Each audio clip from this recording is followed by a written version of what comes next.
백현동 특혜 의혹과 쌍방울그룹 대북 송금 의혹 등으로 구속영장이 청구된 더불어민주당 이재명 대표의 체포 동의안이 국회에서 가결됐습니다. 149명이 찬성표를 던져서 2표 차로 가결됐는데요.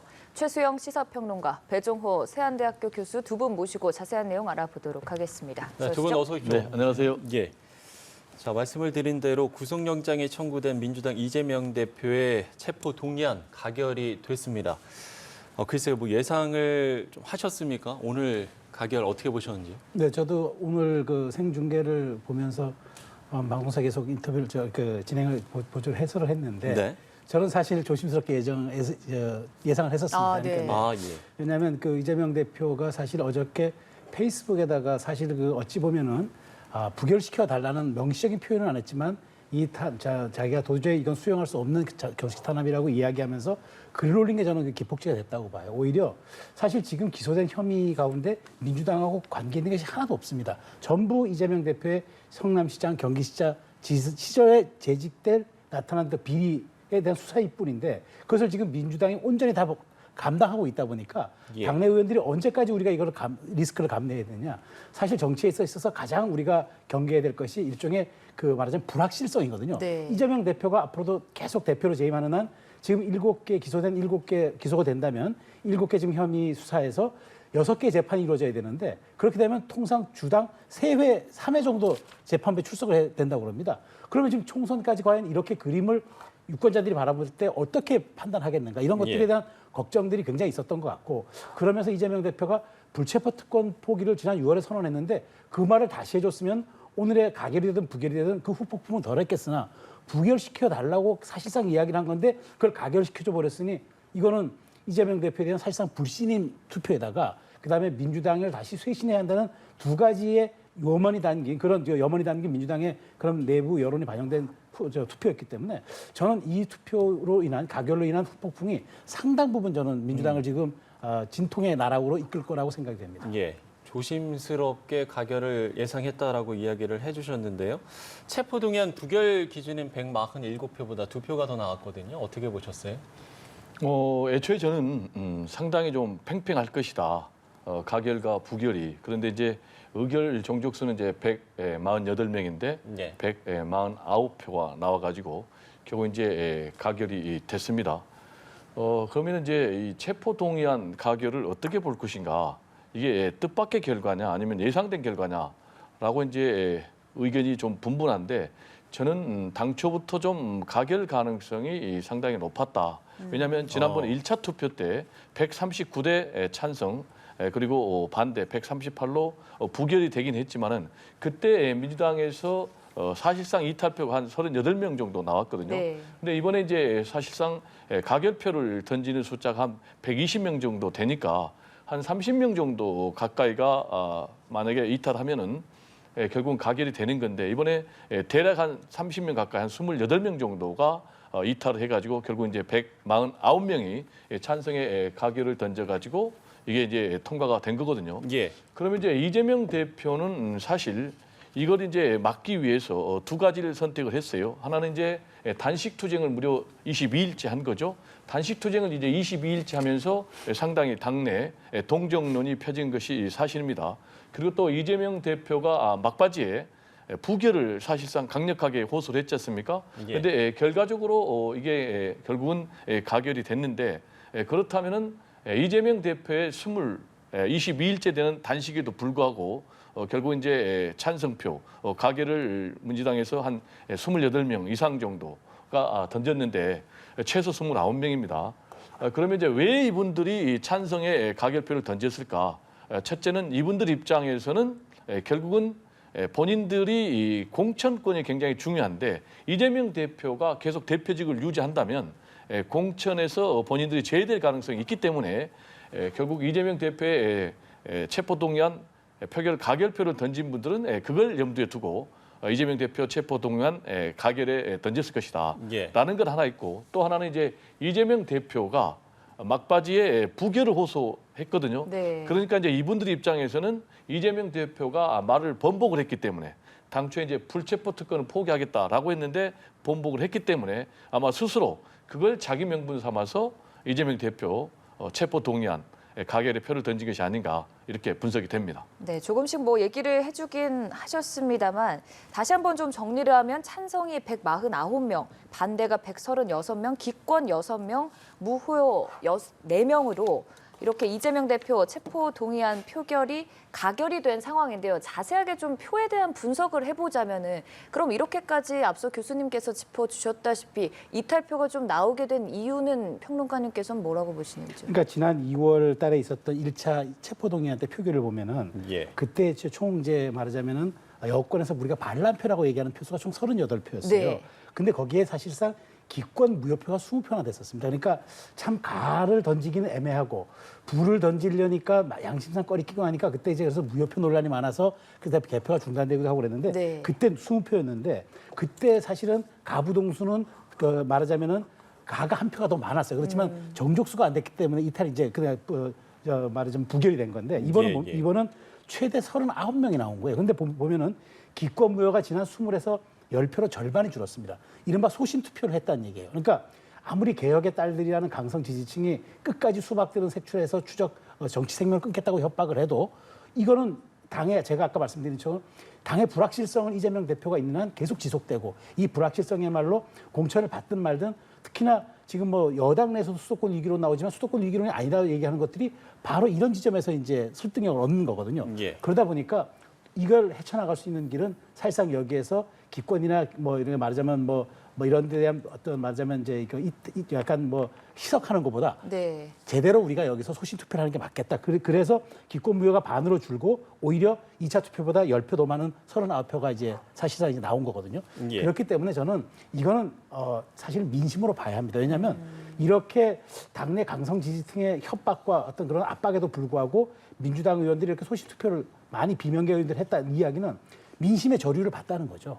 그러면 어쨌든 지역구 국회의원은 지역을 대변하는 대의 민주주의 하에서 대리권자이기 때문에 그들의 여론에 보지 않을 수 없다는 거죠. 그렇다면 이거는 민심의 일환으로 반영이 됐기 때문에 저는 앞으로 이제 이재명 대표가 물론 바로 구속되는 건 아니고 이제 곧 건강이 회복되는 대로 아마 영장실질심사를 네. 고발 앞에서 받겠지만 저는 이 사안 자체 정치적으로도 사실은 이거는 가결됐다는 거는 재판부도 여러 가지 그런 것들에 대한 감안도 할 수도 있고 또 이재명 대표가 불체포 특권 뒤에 분명히 숨지 않겠다고 했는데 사실상 예. 이것을 요구했던 것은 이걸 이용하겠다라고 볼 수도 있어서 저는 구속적 부심에서 상당 부분 이재명 대표가 유리하지 않은 결과가 나올 수도 있다. 이런 점들은 아마 이런 시나리오까지 민주당 의원들이 계산하고 가결표가 나와서 이렇게 많아졌다고 저는 생각을 합니다. 네. 저는 이제 우리 교수님 분석하고 좀 다르게 보는데요. 아, 예. 우리 교수님께서는 민심의 흐름을 반영해서 결국은 민주당 내의 소속 의원들이 찬성 쪽에 표를 많이 던졌다 이렇게 얘기하는데 이재명 대표가 단식 투쟁하면서요 민주당의 지지율이요 갤럽에서 보면 이제 한때 7%포인트가 올랐습니다. 그리고 호남 지역에서는 무려 10% 후반대가 급등하기도 했거든요. 그래서 이걸 가지고 민심을 반영해서 이재명 대표 체포 동의안에 찬성표를 던졌다라고 얘기하기는 좀 어렵고요. 아까도 제가 조금 얘기를 했지만은 예. 지난번에 1차 체포 동의안 표결 때보다 정확하게 찬성 가결표가 10표가 늘었습니다. 그러면 이 10표가 어디서 나왔느냐? 제가 볼 때는 지난번 1차 표결 투표 때 기권 무효를 20표가 나왔거든요. 이번에는 10표가 나왔어요. 그러니까 지난번 1차 투표 때 기권 또는 무효표를 던졌던 20명 가운데 10명의 찬성표를 던져가지고 가게 된 것입니다. 네. 그러면 당시에 기권 무효표를 던졌던 10명이 누군가? 제가 볼 때는 비명이라고 봐야 돼요. 그러면 그분들은 왜 기권 무효표를 던졌을까? 이재명 대표를 사실상 반대하는데 체포동의안 표결에 찬성표를 던질 수가 없으니까 네. 일단 기권 무효표를 던진 거예요. 그런데 이재명 대표가 이번에 불체포 특권 포기 선언을 했지 않습니까? 그런데 그걸 이제 막바지에 뒤집었지 않습니까? 그러니까 예. 이걸 아까 제가 말씀드린 대로 자기 명분을 삼아서 당시에 기권 무효표를 던졌던 비명계 20명 가운데 10명이 찬성의 표를 던지면서 이번에 결국은 가결이 됐다. 그러면 그분들은 결국은 왜 이번에 찬성표를 던졌는가? 그분들은 애초부터 이재명 대표 사퇴 쪽에 힘을 실는 그런 부분이었다. 왜냐하면 자신들의 공천이 달린 문제이기 때문에. 그런데 명분이 부족했는데 이번에 자기들이 이재명 대표 체포 동의안 표결에 찬성을 던질 명분이 주어지니까 결국은 찬성표를 던진 것이다. 그렇다면 결론적인 얘기인데 이재명 대표가 단식 투쟁에 들어간 것이 효과를 보지 못했다라는 예. 건 하나. 그리고 이재명 대표가 막바지에 부결을 호소했는데 그게 효과를 보지 못했다. 네. 이 두 가지가 있는데 저는 어떤 이재명 대표의 선택이 좀 전략적으로 잘못됐냐? 두 가지인데요. 하나는 본인이 불체포 특권을 포기를 차라리 내려놓지 말았어야 돼요. 왜냐하면 애초에 이게 검찰의 정치 공작 수사다. 그리고 이재명 대표 죽이기다라고 계속해서 주장을 해왔지 않습니까? 야당 탄압이다. 그렇다면 계속해서 그 기조로 갔어야 되는 거예요. 그런데 갑자기 이제 불체포 특권 포기를 내려놨거든요. 그리고 이제 불체포 특권을 이제 선언했단 말이에요. 그래가지고 결국은 본인이 이제 단식 투쟁에 들어갔는데 차라리 막바지에 내가 이 땅의 민주주의 회복을 위해서 죽겠다. 그래서 내가 죽어서 이 땅에 민주주의가 산다면 내가 기꺼이 그 길을 가겠다. 그래서 여러분들 가결표를 던져주십시오. 했다면 오히려 동정표가 나와서 부결이 될 가능성도 있지 않았을까. 이건 결과론적인 분석입니다. 네네네. 그리고 체포동의안이 가결이 돼도 명분을 쥐고 또 이게 부결이 돼도 명분을 지는데 지금 상황에서는 그렇지 못한 결과가 나온 것이 아닌가 이런 분석이 좀 됩니다. 예. 네. 말씀을 해주신 대로 검찰이 회기내 구속영장을 청구한 만큼 정치 전략이다 이런 이야기를 하는 일각의 시선도 있었습니다만 결국엔 이재명 대표가 사실상 부결을 호소하는 메시지를 낸 게 역효과를 냈다 이런 분석들이 좀 많이 나오고 있는 것 같거든요. 그러니까 사실상 당당하게 가결을 시켜줘라. 내가 당당하게 가서 영장 실질심사를 받겠다 이렇게 이야기를 했으면 또 뭐 결과가 달라졌을 수도 있을 것이다. 뭐 이런 이야기까지 나오고 있는 상황입니다. 그렇습니다. 저는 그 체포동의안, 그 불체포 특권 이게 우리 헌법 제41조에 있습니다. 여기 그 정확히 정해져 있는데 국회의원은 국회 회기 중에 그 국회의 동의 없이는 누구도 체포돼 또는 구금되지 아니한답니다. 자, 국회 회기 중이라고 헌법에 명시돼 있습니다. 그러니까 비회기 때 영장을 쳐달라고 하는 게 말이 안 되는 겁니다. 국회 회기 중에 불체포 특권을 사용하라고 있는 겁니다. 그런데 그것을 나를 이때 피해서 비회기 중에 영장을 쳐주십시오라고 요구했는데 검찰이 그렇게 했다. 그것이야말로 정치검찰인 거죠. 그러니까 이건 매우 당당했고 또 당연한 건데 이재명 대표도 그런 걸 아니까 6월 달에 선언한 겁니다. 그리고 이재명 대표만 했습니까? 좀 잊어버렸겠지만 김은경 혁신위원회도 이걸 당론 채택해달라고 얘기했고 실제 31명의 의원들이 선언했습니다. 그런데 이재명 대표가 마지막 단식하면서 여기에 숨겠다고 의도를 드러낸 거죠. 더더군다나 이재명 대표가 단식 시작한 날이 검찰이 소환 통지서 보낸 다음 날입니다. 그렇다면 이게 연관관계가 없다고 누가 얘기할 수 있을까요? 그러니까 이렇게 된 거죠. 됐는데 그럼에도 불구하고 병상 메시지라도 저 차라리 가결시켜 달라고 했으면 최소한 조홍천 의원 표현대로 하면 설령 부결이 돼도 알리바이가 되는데 그 알리바이조차 사라진 거예요. 자, 그렇게 되면 이재명 대표는 우리가 흔히 하는 속담에서 하는 말로 개도 구럭도 다 잃고 패배자가 된 거죠. 노무현 대통령의 어록 중에 가장 경계해야 될 것이 원칙 없는 패배입니다. 차라리 원칙 있게 패배하면 다음에 일어날 수는 있지만 저렇게 원칙 없이 패배해버리면 그다음에 이재명 대표 리더십이 손상되고 그다음에 당의 구심력도 완전히 지금 잃어버린 상황 된 거죠. 예. 전 그렇기 때문에 이제는 민주당은 이 후폭풍의 길은 간단합니다. 이재명 대표 포스트 이재명 체제를 지금부터 어떻게 준비해 나갈 것이냐. 쇄신의 동력을 어떤 명분을 마련해가지고 이걸 갈 것이냐. 왜냐하면 이재명 대표 곧 추석 연휴 지나자마자 영장 실질심사 받을 가능성이 있습니다. 여기 결과에 따라서 더 요동 칠 수도 있으니까 예. 그에 대한 대비를 지금부터라도 하는 게 저는 민주당의 현명한 전략이라고 생각됩니다. 저는 좀 다른 포인트를 말씀드리고 싶은 게요. 체포동의안 표결 결과를 가지고 우리가 분석하기 이전에 체포동의안 표결에 이른 상황이 과연 정당한 상황인가라는 걸 좀 우리가 짚어봐야 되겠어요. 네. 그게 무슨 얘기냐면 국회에서 체포동의안 표결에 들어간 것은 검찰이 구속영장을 청구를 했기 때문에 아까 말씀드린 대로 국회의원들은 이제 불체포 특권을 갖습니다. 회기 중에 검찰이 구속영장을 청구를 하면은 국회에서 체포동의안 표결 과정을 거쳐서 결국 이제 영장 실질심사를 통해서 인신 구속 여부를 결정을 하거든요. 그렇다면 이제 이재명 대표 같은 경우는 제1야당의 대표입니다. 더구나 이제 대선 때 0.7% 포인트 차로 패배했던 그런 윤석열 대통령의 대선 경쟁자거든요. 그러면 그런 사람이 도주 우려는 없지 않습니까? 그리고 또 증거는 이미 검찰이 차고 넘치도록 많이 확보하고 있다고 하니까 증거 인멸을 할 이유도 없는 거예요. 그렇다면 왜 꼭 검찰에서 이재명 대표를 구속을 해야 되는가라는 그런 문제 제기를 할 수가 있는 거죠. 근본적으로 우리나라의 헌법 그리고 형사소송법의 취지는 불구속 수사가 원칙입니다. 그리고 재판도 불구속 재판이 원칙입니다. 그럼에도 불구하고 검찰은 도주나 증거인멸이 없는 제1야당 대표에 대해서 구속영장을 청구를 했거든요. 그러면 우리 헌정사를 보면은 제1야당 대표에 대해서 검찰이 구속영장 청구를 한 것은 이번이 처음입니다. 네. 그렇다면 여기에 대해서 지금 민주당에서는 이거는 제1야당 대표 죽이기다, 민주당 죽이기다, 정치 공작 수사다. 지금 이렇게 반발하고 있는 이유가 여기에 있거든요. 제가 말씀드린 대로 검찰이 정말로 꼭 이재명 대표를 구속을 해야 된다면은 아까 말씀드린 대로 비회기 중에 하면 되는 거예요. 예. 그리고 또 꼭 구속을 해야 될 이유가 없는 거예요. 지난번에 검찰 같은 경우 성남 FC 같은 경우 또 대장동 같은 경우는 불구속 기소를 했거든요. 그러면 결국은 구속이 유죄고 또는 불구속이 또는 무죄가 아니거든요. 결국은 유죄냐 무죄냐는 법정에서 가려지거든요. 네. 그렇다면 얼마든지 제1야당 대표의 어떤 입장을 인정을 한다면은 불구속 기소해서 재판받게 하면 되는 거죠.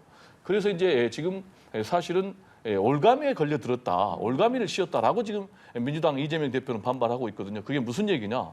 만약에 가결이 되면 당장 이재명 대표의 리더십이 이렇게 타격을 받는 거예요. 그다음에 부결이 되면 또 방탄이다라는 또 공격을 받게 되는 거예요. 그래서 지금 이재명 대표는 강력하게 반발했는데 결과적으로 이번에 체포동의안 이제 표결을 통해서 이제 가결됐기 때문에 앞으로 남은 거는 이제 구속영장 실질 심사가 남아 있습니다. 네. 그래서 그 결과가 과연 구속이 되느냐 아니면 또 기각이 되느냐에 따라서 이제 공수가 또 바뀌게 되는 것이죠. 그 결과가 앞으로 중대한 우리 정치 흐름의 분수령이 될 것으로 보입니다. 네, 그러니까 포스트 이재명 체제에 대해서는 조금 두 분의 의견이 엇갈리는 것 같은데 지금 이렇게 체포동의안이 가결이 되고 나면은 영장 실질 심사를 받고 이후에 구속이 되느냐 안 되느냐로 또 나뉘게 됩니다. 이후 단계에 대해서 좀 전망을 하시는 상태입니까? 네, 저는 사실 지금 배 교수님께서는 이재명 대표가 제1야당 대표니까 도주의 우려는 없다. 동의합니다. 그리고 증거도 증거 인멸이 차고 넘친다. 그런데 생각해 보십시오. 이재명 대표가 그렇게 이재명 대표는 얘기합니다. 가보니 증거가 하나도 없더라. 다 진술 증거밖에 없더라.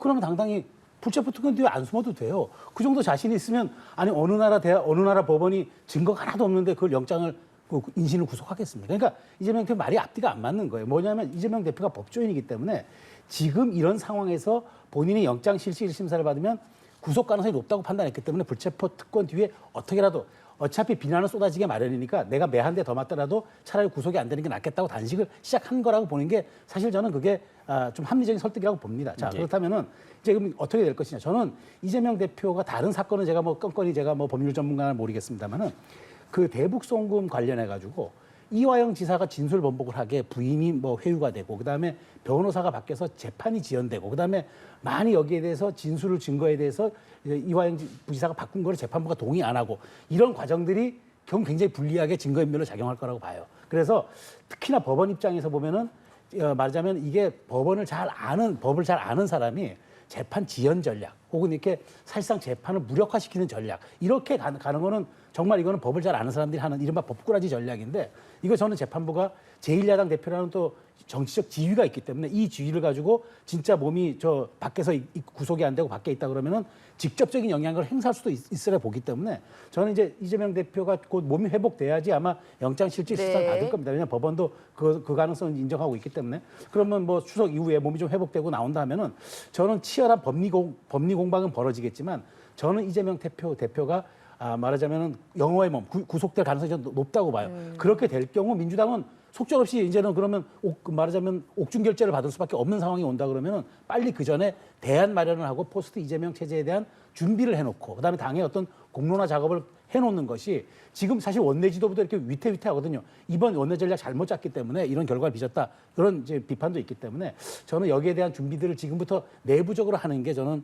좀 온당할 거라고 보는 겁니다. 네. 저는 이제 교수님께서 말씀하신 만약에 이재명 대표가 그렇게 당당하다면 영장 실질 심사를 받아라라고 얘기하는 부분에는 동의를 할 수 좀 없고요. 왜냐하면은 사실 제가 아까도 말씀드렸듯이 구속이 되면 유죄고 불구속이 되면 무죄가 아닌 거예요. 이거는 이제 검찰의 수사를 위해서 인신 구속이 필요하면은 구속을 하는 거고, 그 이제 영장 담당 판사가 하는 거예요. 그러면 만약에 영장 실질 심사를 받게 되면 이재명 대표 입장에서는 구속의 가능성이 열리는 거예요. 그러면 구속이 되면 어떻게 되겠습니까? 최장 6개월 20일 동안 구속이 될 수가 있는 거예요. 그러면 본인 입장에서 당 대표직을 내려놔야 되는 거예요. 그리고 당 대표직만 내려놓는 것이 아니고 지금 총선이 한 7개월 정도밖에 안 남았는데 네. 당 대표가 없어지게 되면 민주당은 어떻게 되겠습니까? 엄청난 혼란에 직면하게 되는 거죠. 그렇게 되면 총선에 패배할 가능성이 굉장히 높게 되는 거죠. 또 그래서 이재명 대표 입장에서는 검찰이 이런 부분을 노리고 있다. 이렇게 생각하기 때문에 본인 입장에서는 할 수만 있다면 구속의 리스크를 굳이 않을 필요가 없다라는 얘기를 좀 하는 거고요. 그리고 또 그걸 뒤집어서 그러면 검찰에 또 얘기를 할 수가 있어요. 그러면 굳이 이 검찰이 꼭 구속을 해야 되겠다. 그러면은 이재명 대표 또 민주당이 계속 얘기했던 것처럼 그럼 비회기 중에 그럼 구속영장을 청구를 해라. 그러면은 국회에서 체포동의안 표결을 굳이 거칠 필요가 없다라고 했는데도 안 했거든요. 그러면 이번에 이제 두 가지 혐의를 가지고 했어요. 하나는 백현동, 하나는 쌍방울 대북 송금 의혹 관련해서 그렇다면은 대북 송금 의혹과 관련해서는 수사가 지연이 돼가지고 이번에 구속영장을 청구를 했다라고 얘기를 할 수도 있겠지만은 그렇다면 백현동은 이미 수사가 끝났거든요. 그러면 검찰 입장에서는 결국 목적은 이재명 대표를 어떻게든지 신변을 구속을 하려는 그런 부분에 맞춰져 있고 또 하나는 체포동의안 표결 과정을 거쳐서 민주당을 딜레마에 빠뜨리게 할 수 있는 그런 정치적인 전략이 담겨 있다라는 분석도 가능하다라는 좀 말씀을 드리고 싶습니다. 예, 저는 이 질문을 드려보겠습니다. 만약에 영장 이건 물론 이제 가정을 할 수밖에 없겠습니다만 영장이 발부되거나 기각됐을 때 두 가지 사항에서 민주당과 이재명 대표의 어떤 뭐 운명이라고 해야 될까요? 전망이라고 해야 될까요? 이거를 막 나누어서 가정을 한다면 어떻게 좀 전망을 하시겠습니까? 일단 그러면 체포 동의안이 이제 가결됐으니까 이제 영장실질심사에서 구속영장이 발부됐다라고 예. 이제 발부됐다라고 가정을 하면은 저는 뭐 이재명 대표는 돌이킬 수 없는 이제 리더십의 손상을 입고 예. 이미 이제 그러면 이제 구치소에서 모든 접견과 결재를 통해서 이제 당을 이끌어야 되는 상황이기 때문에 실질적으로 당 대표직을 내려놓을 수밖에 없고 쇄신 비대위가 출범하는 과정을 밟겠죠. 이 과정에서 친명과 비명이 합의가 안 되면 최악의 경우 당이 쪼개질 수도 있고 그나마 어떤 쇄신 비대위를 구성하자라고 하면서 중립적인 사람들 갖다 놓고 이재명 대표에 대한 의중도 좀 반영하고 비명에 대해서 정치적인 어떤 요구들도 반영해주는 이른바 통합 비대위 정도로 네. 한다면 저는 민주당이 계속 갈 거라고 봐요. 근데 대신 이재명 대표는 이제 정치의 뒷면으로 사라지는 거죠. 총선까지는. 그런데 부결이 됐다. 만일 부결이라 영장이 기각이 됐다. 저는 이재명 대표 다시 산 거죠. 다시 살아오는 거죠. 살아오는데 그럼에도 불구하고 정치적인 말하자면은 연동력은 예전같이 리더십은 예전같이 않겠지만 이재명 대표는 이제 당당하게 돌아오는 거죠. 당당하게 돌아오고 그 다음에 여당이 오히려 불리해지겠죠. 도대체 검찰은 그렇게 탈탈 털었는데도 입증하지도 못했구나. 그렇다면 이건 이재명 대표가 그동안 무죄를 주장했고 검찰이 정치 탄압이라 얘기하는 게 설득력을 얻겠죠. 그렇다면 오히려 총선의 시계가 흘러가는 과정에서 여당에 좀 불리한 쪽으로 저는 갈 수 있으리라고 보는 그런 상황이 오는데 그래서 이제 이게 극명하게 엇갈립니다. 엇갈리는데 다만 중요한 것 하나는 이재명 대표가 어쨌든 불체포 특권제에 숨을 여는 모습을 보였던 이 점은 그러니까 그것이 이제 기각되든 뭐 발부가 되든 어쨌든 그 점은 좀 오명이 되겠지만 그럼에도 불구하고 영장실질심사에서 말하자면 살아남는다면 그건 대단히 큰 민주당으로서 호재고 여당이 대한 악재가 되겠죠. 그렇지만 저는 조심스럽게 예단하지만 이 국회가 가결된 것과 함께 그다음에 여러 가지 그 이재명 대표가 그동안 재판 과정과 수사 과정에서 보여줬던 이른바 뭐 쪼개기 출석이라든가 지연 전략이라든가 뭐 이런 그다음에 증인 무력화 전략 이런 것들에 대해서 저는 법원이 상당히 냉정하고 사법적 정의 아래서 저는 판단할 거라고 생각합니다. 예, 저희가 뭐 앞으로의 이야기로 흘러갔으니까요. 똑같은 질문을 드려서 영장이 발부되거나 아니면 기각됐을 때 민주당과 이재명 대표의 전망을 어떻게 하시겠습니까? 일단 뭐 영장이 발부되느냐 또는 뭐 기각되느냐에 따라서 국민의힘 또 민주당 국민의힘 서로 천당과 지옥을 맛볼 수밖에 없어요. 일단 뭐 구속영장이 발부가 돼서 구속이 된다면 이재명 대표는 이제 수감이 되는 거죠. 그러면 이제 민주당 입장에서는 당 대표가 수감이 되는 그런 이제 극심한 혼란을 겪을 수밖에 없는 거죠. 예. 그 상황에서 이제 비명계에서는 이재명 대표 사퇴를 강력하게 요구를 하면서 새 지도부를 요구를 하겠죠. 예. 그래서 이제 현재 지도부 총사퇴를 요구하면서 친명, 비명 간의 계파 갈등이 굉장히 심각해지고 당이 큰 내용으로 휩싸일 가능성이 높죠. 그러나 또 한편에서는 정반대의 시각도 있습니다. 이재명 대표가 구속이 되면서 오히려 이재명 대표를 둘러싼 사법 리스크가 없어지면서 만약에 새로운 리더를 중심으로 민주당이 똘똘 뭉친다면 오히려 기회의 요인이 될 수도 있다라는 이제 그런 분석도 가능한데 일단 이거는 뭐 그 이후의 문제고요. 예. 그런데 분명한 것은 만약에 구속영장이 기각이 된다면은 그동안의 이재명 대표를 향한 검찰의 수사가 정치적 탄압 수사였다라는 이제 그런 여론이 굉장히 빗받칠 것 같아요. 그러면 어떻게 되겠습니까? 정권 심판론이 굉장히 크게 작동한다고 봅니다. 그러면은 총선에서 민주당이 승리할 가능성이 굉장히 높아지게 되는 거죠. 네. 그럼 이제 민주당이 승리하게 되면 윤석열 대통령 그리고 또 국민의힘이 굉장히 코너에 몰리게 되고 이재명 대표는 여러 가지 사법 리스크에 맞설 그런 힘이 생기는 거죠. 그리고 또 뭐 앞으로 정치적인 이제 또 미래를 본인이 또 열어갈 수도 있으니까 이번에 이제 정치적 운명의 시험대에 올라가는 거예요. 그래서 과연 이재명 대표가 구속되느냐 아니면은 또 영장이 기각되느냐에 따라서 정말로 크게 우리 정치권이 흔들릴 것으로 그렇게 전망이 됩니다. 네, 구속영장이 발부되느냐 기각되느냐 두 가지 시나리오에 대한 두 분의 전망을 좀 들어봤는데 앞서서 최수영 평론가께서는 그래도 구속영장이 발부될 가능성이 높다는 데 좀 힘을 실어주셨거든요. 교수님께서는 어느 쪽이 더 가능성 높아 보여요? 우리 최수영 평론가님 그렇게 전망을 했습니까? 그러면 저는 좀 다르게 네. 전망을 해야 되겠습니다. 일단 구속영장이 발부가 되려면요. 세 가지 요건이 충족이 돼야 돼요. 하나는 이제 범죄 혐의가 소명이 돼야 됩니다. 그리고 두 번째는 증거 인멸의 우려가 있어야 되고요. 세 번째는 도주의 우려가 있어야 됩니다. 그런데 아까 말씀드린 대로 이재명 대표는 지금 제1야당의 대표입니다.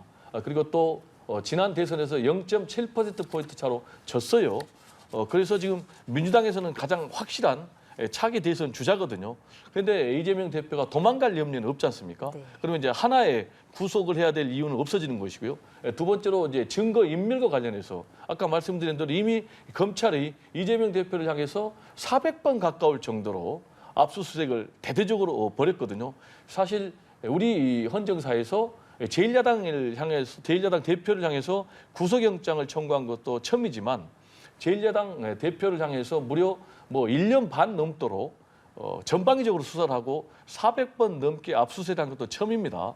자, 그러면은 이미 증거는 차고 넘치도록 검찰이 확보를 하고 있단 말이에요. 그러면은 이재명 대표가 무슨 증거를 인멸을 하겠느냐라는 그런 부분. 그렇다면 이제 두 번째 구속을 해야 될 이유도 소멸되는 거죠. 그럼 이제 마지막 남은 게 이제 범죄 혐의를 소명을 했느냐라는 부분이거든요.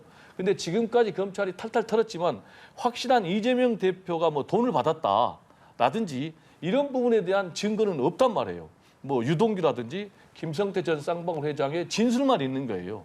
그리고 유동규 같은 경우 지금 진술을 오락가락하고 있는 이런 상황. 그렇기 때문에 제가 볼 때는 오히려 지금 구속영장이 기각될 가능성이 더 높다. 이렇게 좀 저는 전망을 하고 싶습니다. 예. 구속영장이 기각이 된다면 검찰이 구속영장을 재청구할 가능성은 없겠습니까? 지금 보면은 뭐 검찰이 구속영장을 재청구를 해서 구속한 그런 사례들이 여러 번 있지 않습니까? 예. 그럼 제가 볼 때는 지금 검찰의 수사는 저는 이재명 대표라는 표적을 향해서 수사를 하고 있는 표적 수사다 이렇게 봅니다. 그렇다면 검찰 입장에서는 어떻게든지 이재명 대표를 올가 넣어야 되는 거죠. 왜냐? 이재명 대표를 구속시킨 데 실패한다면 지금까지 이 검찰의 수사가 실패했고 또 하나는 검찰의 수사가 정치적인 표적 수사다. 이재명 대표 죽이기 수사다라는 그런 방증에 사로잡히기 때문에 저는 말씀하신 대로 검찰은 어떻게든지 이재명 대표를 구속시키기 위해서 구속영장을 재청구할 가능성이 남아있다. 이렇게 저는 전망을 합니다. 저는 좀 저 생각을 더 달리 하는데 지금 예. 말씀하신 것처럼 검찰이 이번에 구속영장에 대해서 그러니까 구속영장이 기각된다면 저는 더 이상 할 수 없다고 봐요. 왜냐하면 이제 7건을 이제 기소를 할 겁니다. 불구속 기소를 해가지고 갈지. 네. 왜냐하면 지금 10월달에 정기국회가 없고 그다음에 11월부터는 이제 사실은 보면 이제 어쩌면 총선의 시간으로 돌아가기 때문에 저는 이제 그 가능성은 거의 없고 검찰이 이제 그렇다면은 불구속 기소를 통해서 이제 재판 과정을 통해서 입증하려고 할 것인데 저는 배 교수님 말씀에 한두 가지 동의하지 못하는 지점이 아까 압수수색이 400회라고 하셨는데 맞습니다. 이재명 대표가 그렇게 페이북에서 얘기했어요. 그런데 그 압수수색된 400회 가운데 130회는요. 이재명 대표가 초밥이라든가 이런 밥을 사 먹었고 이렇게 카드 결제했다는 식당 압수수색한 게 130곳이에요. 그거 빼고 나면 270회밖에 안 됩니다. 그러니까 이재명 대표가 어떤 사안을 잘 포장하고 참 이렇게 과대로 해석하게 하는 그런 특별한 재능이 있으신 것 같은데 400회지만 엄밀히 따지면 270여 회에 불과하다. 카드 추적하다 보니까 그 카드가 발급 때 식당을 본 게 130곳이라고 그러더라고요. 그런 점이 있고 그다음에 이 증거인멸에 대해서 제가 너무 좀 이렇게 소홀하게 생각하시는 것 같은데 이재명 대표가 그 대북 송금 의혹에 대해서 증거인멸한 것 외에도 지난번에 바로 직전에 검사 사칭 사건 때 그 김인섭의 측근에게 허위 진술하라고 종용했던 사안이 이 검찰 공소장에 나와 있어요. 그렇기 때문에 그런 그 조금 얼마 안 된 경기도지사의 지위를 가지고도 그렇게 요구를 했는데 야당 제1야당 대표의 지위를 가지고 어떤 증인 회유라든가 협박 그다음에 저 이런 말씀드려 좀 송구합니다만 이재명 대표 관련을 대표 주변을 둘러싼 많은 또 그런 또 안타까운 또 극단적인 선택들이 또 있었지 왔지 않습니까? 그런 것들도 법원이 감안하지 않을 수 없을 거예요. 그러니까 이런 것을 총합적으로 놓고 본다면 이재명 대표가 단순히 도주의 우려가 없고 지난번에 대선에서 아깝게 졌기 때문에 법원이 이를 감안할 수밖에 없을 것이다라는 주장은 저는 조금 설득력이 없고 오히려 그런 지금 이제까지 1년에 이루어졌던 어떤 사법 방해에 대한 어떤 그런 말하자면 행위들이 저는 재판부가 오히려 더 엄중하게 이 사안을 바라볼 수도 있는 개연성이 있다라고 저는 생각합니다. 예. 저는 좀 다르게 보는 게요. 아까 네. 제가 말씀드렸듯이 일단 우리나라 헌법 형사소송법의 취지는 무죄 추정의 원칙입니다. 그리고 또 불구속 수사, 불구속 재판이 원칙이거든요. 근데 왜 꼭 구속을 해야 되느냐? 그리고 아까 말씀드린 대로 구속을 하기 위해서는 세 가지 사유가 있어야 되는데 제1야당 대표를 향해서 꼭 그렇게 구속을 시켜야 될 이유는 저는 없다. 이렇게 좀 말씀을 드리고 싶고요. 우리 교수님께서 이제 이번에 검찰이 이재명 대표를 향해서 구속영장을 청구를 하는 사유 중에 위중교사 혐의가 있습니다. 그런데 이 부분과 관련해서 우리 교수님 주장은 위중교사를 했다는 진술이 확보됐다. 이렇게 주장을 하고 계시는데 여기에 대해서 이재명 대표는 위중교사한 적은 없다. 오히려 재판에서 진실을 말해달라라고 요구했을 뿐이다라고 지금 주장을 하고 있거든요. 따라서 이 부분도 법정에서 유무죄가 가려질 부분이다라는 좀 말씀을 드립니다. 예. 짧게 첨언하시겠습니까? 괜찮습니다. 됐습니다. 알겠습니다. 자, 이재명 대표, 더불어민주당 이재명 대표 체포 동의안이 국회에서 가결이 됐고요. 이 이야기를 포함해서 정치권의 이야기들 최수영 시사평론가 배종호 세한대 교수 두 분과 함께 이야기 나눠봤습니다. 오늘 말씀 고맙습니다. 고맙습니다. 네, 감사합니다.